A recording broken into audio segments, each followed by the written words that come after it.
You are listening to the Intelligent Racer Podcast, where we look to educate and entertain the endurance racing community through discussions with racing professionals and elite age groupers. In today's episode of the podcast, I speak with 2017 Ironman world champion Patrick Lange. We talk about how he almost retired from professional triathlon in 2016 and how giving it one last shot led to winning in Kona. I hope you enjoy. Patrick, welcome to the podcast. How are you doing today? Hi, thanks for having me. Yeah, I'm pretty good. Just got back from a nice little swim and starting to get back into training. Yeah, I'm sure it's been pretty hectic and busy since winning the world championship in Kona not too long ago, right? Oh yeah, sure. It's had been a crazy busy time, but it's had been a good time, and it is still. So it's still a lot of work to do, and interesting people to meet and interesting stuff to do. Next week is my first trip to New York City, so I'm pretty excited to see this beautiful city. I'm still enjoying it. Yeah. Awesome. Yeah. No, New York City's great. So I'm glad you're going to come visit. Obviously, that's where I'm based out of. So if you have any questions or need recommendations on places to visit or eat or anything, just let me know. Definitely a great city. So, I want to start off with talking a little bit about 2016. So I was reading an article about you that said, in early 2016, you were on the verge of kind of debating whether you were going to retire from professional triathlon or kind of take one last shot and go all in. And clearly you made a decision to go all in, but can you just talk a little bit about that decision and what your thought process was at the beginning of the 2016 season? Yeah, that's true. So I had a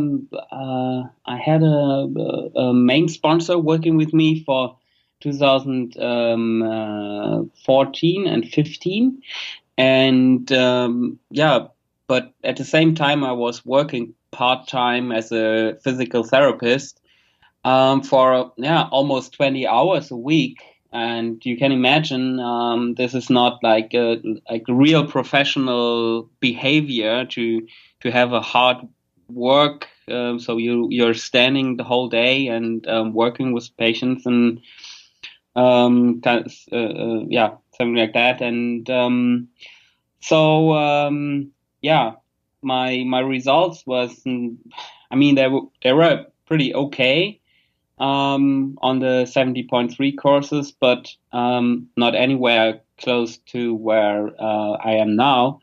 And anyways, the main sponsor decided to drop out, and I had in December 2015 I had no sponsor at all. So I was on the edge to say goodbye to professional sports. And but at the same time, I met Faris Al Sultan, and we decided to start working together. Actually, in October 2015, and from that moment on, it was pretty clear that I want to change the distances and focus on long course racing. And after that decision. I got the message from the main sponsor that I drop out, and was like, oh God, how is that gonna work? And but then I was searching for a new sponsor, and was really lucky to find someone that gave me like the base income to cover my travel and my rent and all that. And so I was not earning a lot of money. So I guess making that decision to kind of stick with it and having that new sponsor come along, everyone must be feeling pretty good at this point, right? Yeah, but at the same time, it sharpened my mind what I really want.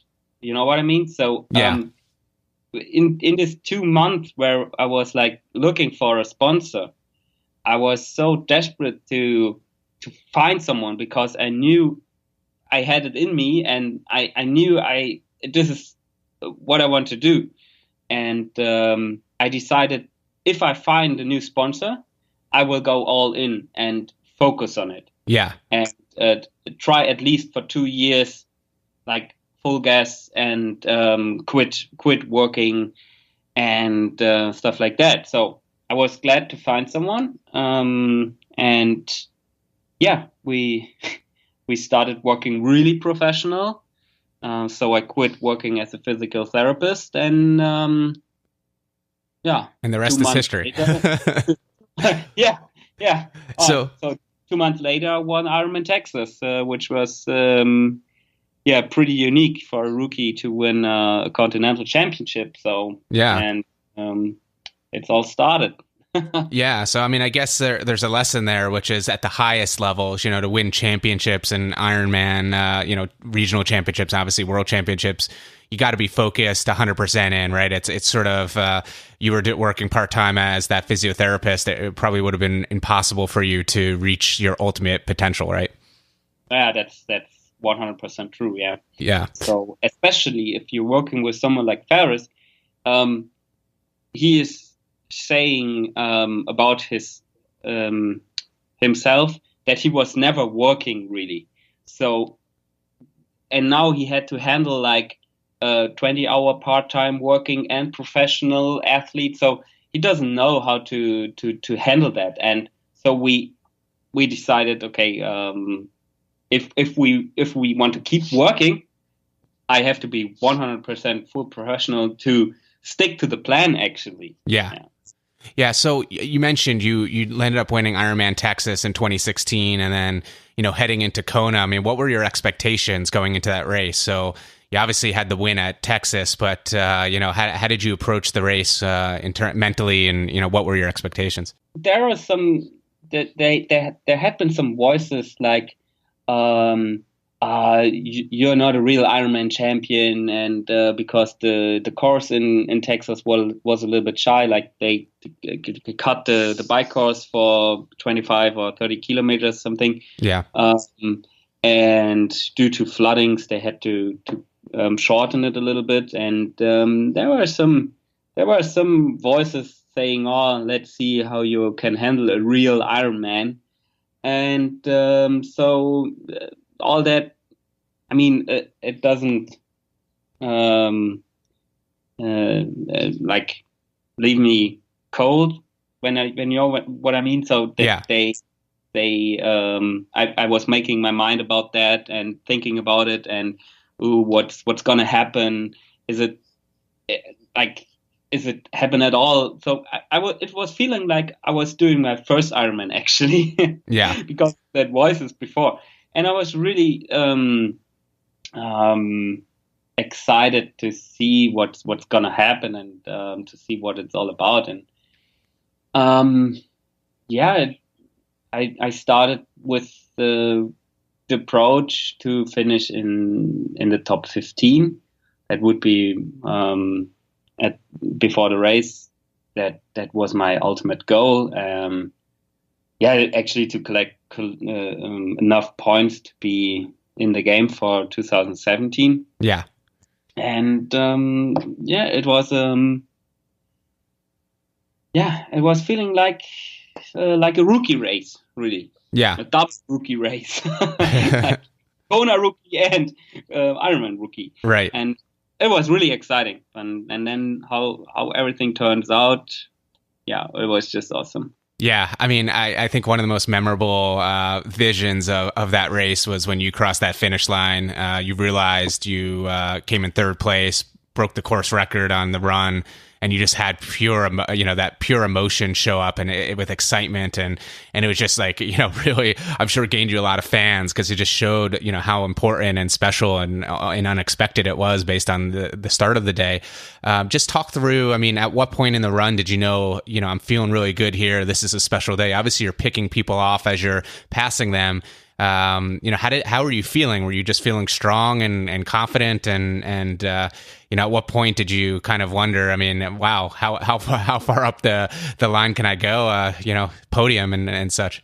Yeah. First of all, the finish was like so emotional. Also because I hold back my my emotions for the whole race. And if you're doing an 8-hour race and hold back emotions for 8 hours to have a clear mind and do the right decisions during a race, and just focusing on battles in between the other athletes, and just focusing on what's happening in that second, it's like a pipeline that blows up if you let the emotions come into your mind, like on the finish line.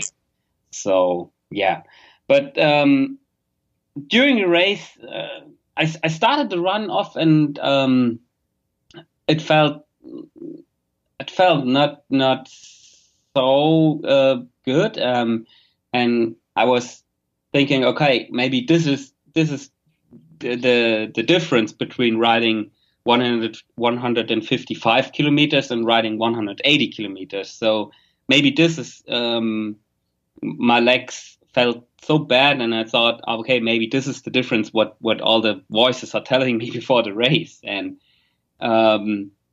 I also had a hard time because the time gap to the leaders was like 11 minutes or so, and that was also giving me a hard time because I thought, okay, if I have a smooth bike ride, I end up with 4 to 5 minutes back, and now it was 11, also because I had the time penalty, obviously, and it was mentally really tough, actually. Yeah. To handle all that, but I was aware before the race that it's gonna be a really tough one, and I just have to stick to my plan. And even if I finish the bike or the swim in like 35 or 40th position, I have to keep going. And my goal was to keep going until the finish line. And so I stick to that plan when I started off the run. And it started to feel pretty good, actually, after the first turnaround point. So after, what is it, like 5-6 kilometers on elite ride, because then I was picking up the first guys from the front bike pack, and they were so spread out over the whole Ali Drive and Palani and all the highway. And I mean, I was in 23rd position, so I had a lot of guys to pick up, actually. And every athlete I was passing gave me an extra confidence and an extra motivation. Yeah. And so I was just jumping from one to another athlete.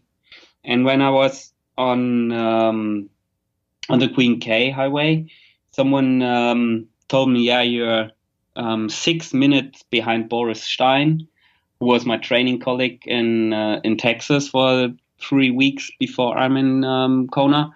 And I thought, well, okay, I'm in sixth position or seventh position, and I'm 6 minutes behind Boris. So, okay, so maybe seventh position it is today, because I thought, okay, he is also a really good runner, and I didn't think, or I didn't thought that I can catch the guys at the front.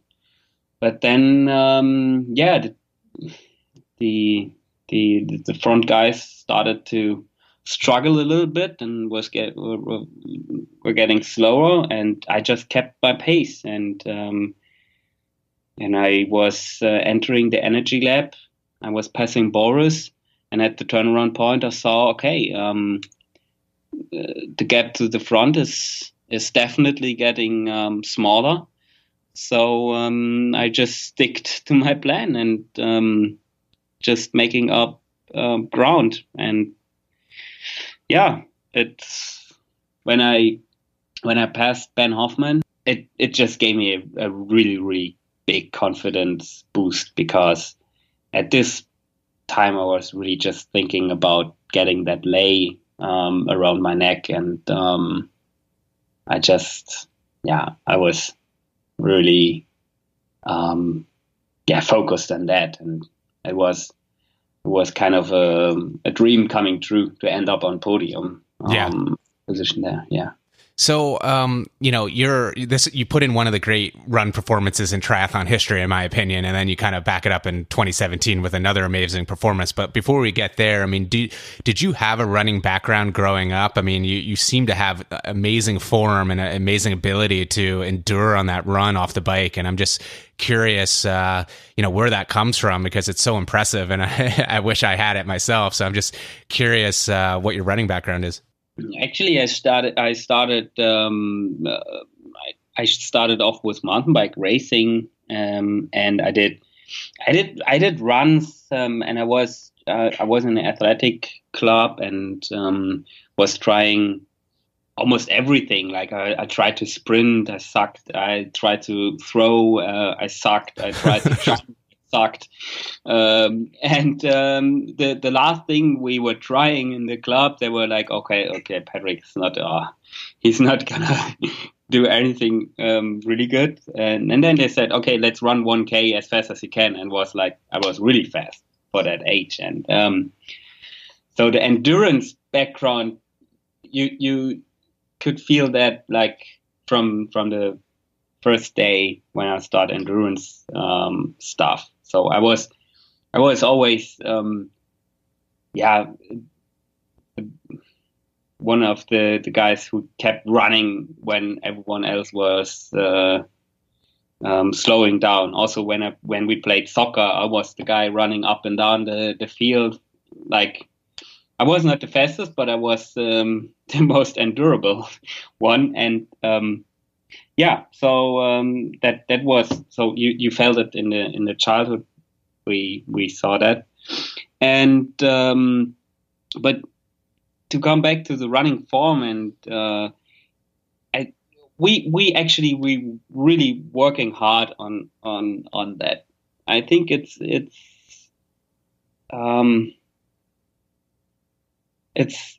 really important to work on your running form with a running coach, and I started out with my running coach 8 years ago, and I was running fast at that time. I was running like for 10K race. I was running, let's say, I was 33 minutes, 32, 30 something. Yeah. And I thought, okay, I mean, what can he teach me, the running coach? I was really like, let's see what's he got for me. And after we worked for 6 months, I was 1 minute faster for 10K. And I mean, this is a whole other level in 10K. That's huge. And so this is our secret. We're just working hard on this running technique, actually. So I was since then I was working roughly every 2 months with a special new running technique lesson, and so we try a lot of things, and it just paid off. I think Wolfgang, the coach, he is just a big influence for me. Yeah. And I'm just happy to have him. Right. Yeah. So you're a firm believer, though, that you can develop better running form through drilling and practice, right?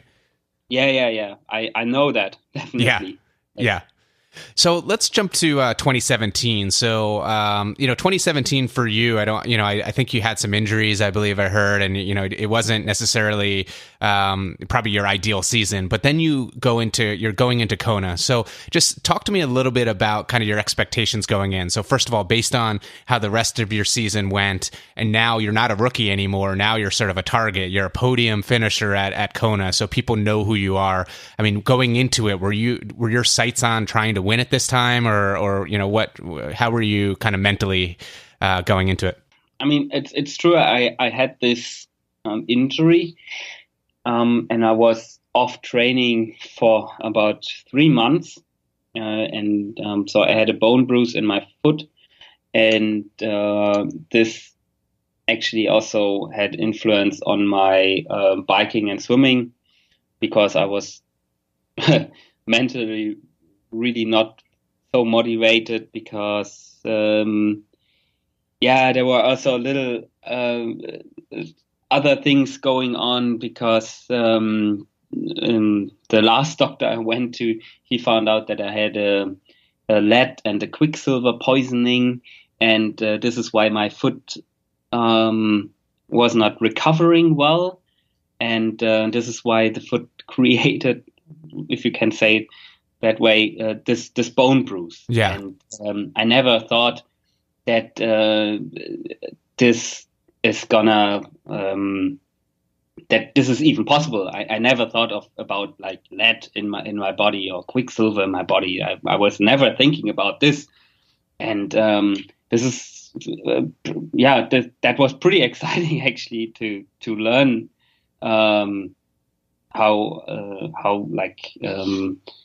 food and everything can also affect this parts of your body. And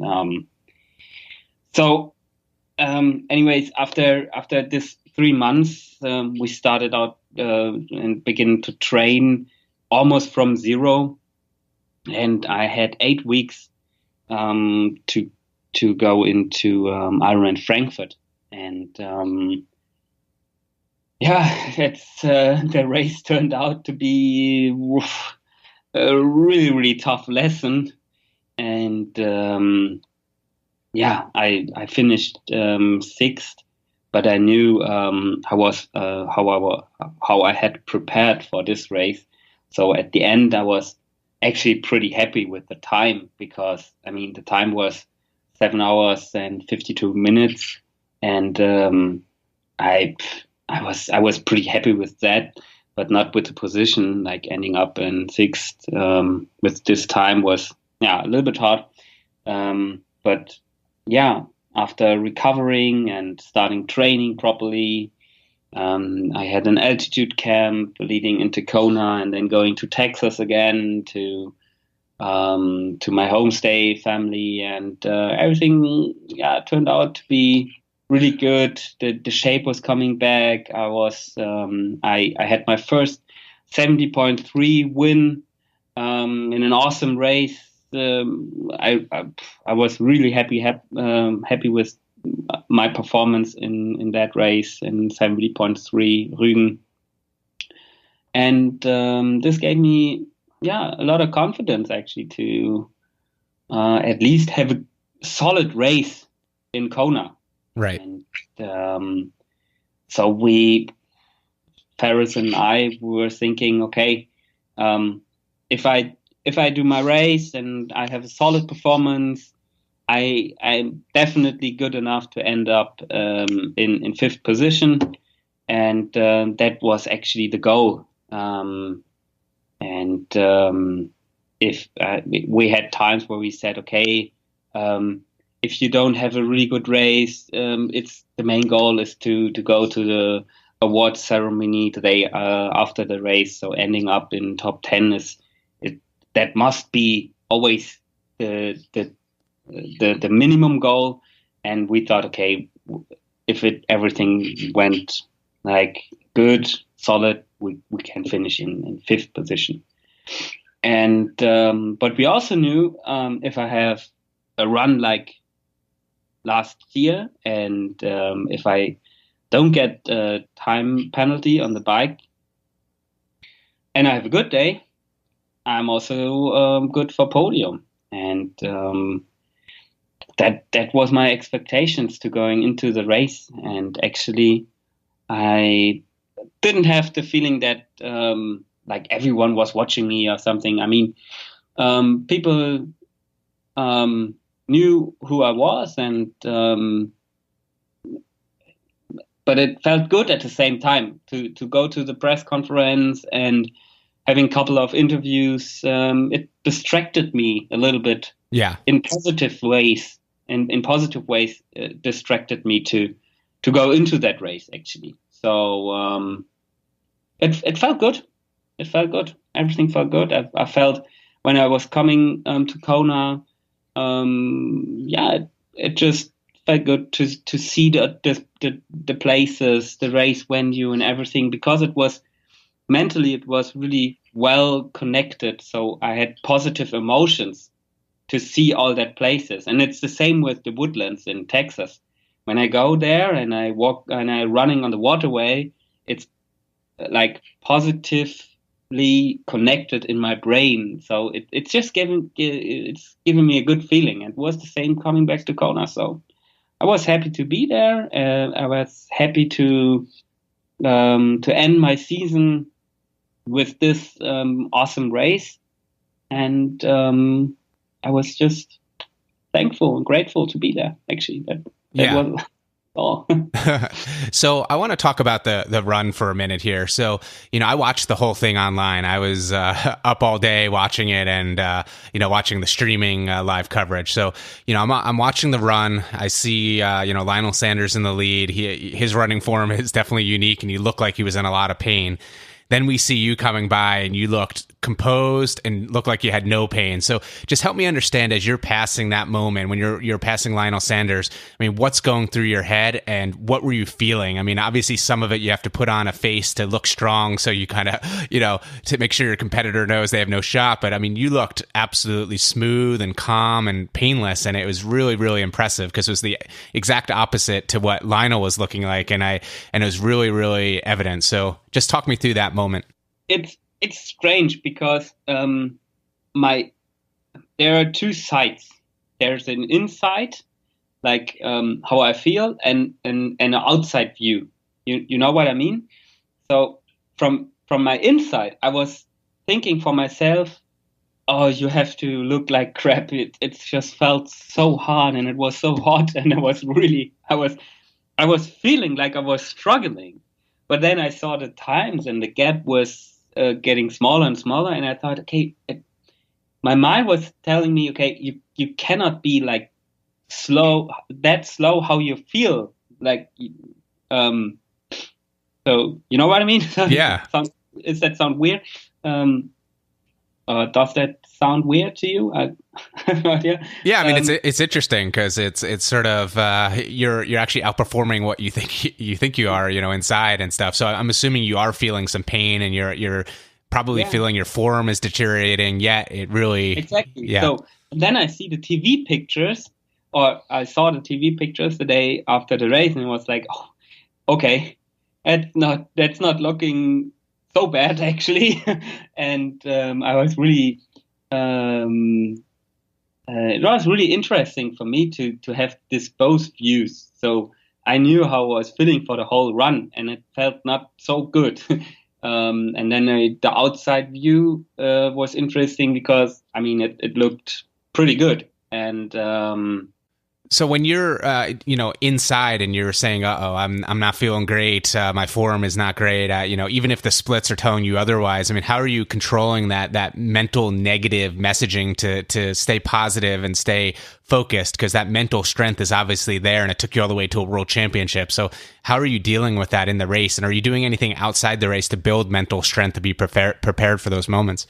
Actually, I'm not working on the mental part with a mental coach or something. That's I was just in the race, and the race deserved to be like on my full attention and on the best I can do on that day. And I mean, I from time to time I thought, okay, let's think from one step to the next step, and then it was just the time gaps that kept me going, because I knew, okay, there is something possible here. And first it was like staying in the top 10, then was staying in the top 5, and then okay, I'm making up ground to the first position, and let's just see how far it can go. And when I heard that Lionel is struggling, I mean, I was just really motivated. And when I was passing him, I knew, okay, you have to speed up a little bit, because you don't want to get into a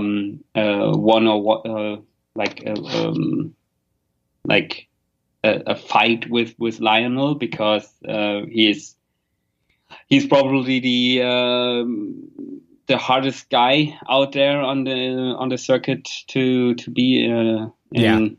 He loves that. He would have loved to have that war, but you don't want to have that, so you just want to break it early and get on with it, right?